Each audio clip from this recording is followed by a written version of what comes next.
प्यारे दोस्तों, अस्सलाम वालेकुम। नाज़रीन ग्रामी, लाहौर के इलाके मराका क्वार्टर्स में तालिब इल्म ने छुरियां मारकर स्कूल के प्रिंसिपल को कत्ल कर दिया, जबकि इनकी बहन को शदीद ज़ख्मी कर दिया। चुनांचे मज़ीद तफसीलात जानने के लिए हमारे चैनल को सब्सक्राइब करके साथ मौजूद घंटी की अलामत को भी ज़रूर दबा दें, ताकि हर नई आने वाली वीडियो का नोटिफिकेशन आपको बर वक्त मिल सके। दोस्तों, पुलिस के मुताबिक तालिब इल्म रिजवान के स्कूल की टीचर से नाजायज़ मरासम थे। चुनांचे मकतूला प्रिंसिपल शगुफ्ता ने दोनों के ताल्लुकात सामने आने पर लड़के के वालिदैन से शिकायत की और इसको स्कूल से निकाल दिया गया। बादज़ां लड़के ने प्रिंसिपल के घर आकर तेज धार आले से प्रिंसिपल और इनकी बहन पर हमला कर दिया। अस्पताल ज़राए के मुताबिक प्रिंसिपल शगुफ्ता जिना अस्पताल पहुंचकर दम तोड़ गईं, जबकि इनकी बहन शदीद जख्मी हालत में अस्पताल में ज़ेरे इलाज हैं।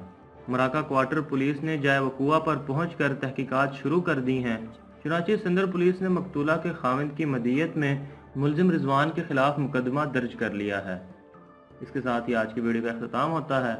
मज़ीद ऐसी वीडियोज़ को देखने के लिए हमारे चैनल को सब्सक्राइब करके साथ मौजूद घंटी की अलामत को भी ज़रूर दबा दें। अगली वीडियो तक की इजाज़त दीजिए। अल्लाह हाफ़िज़।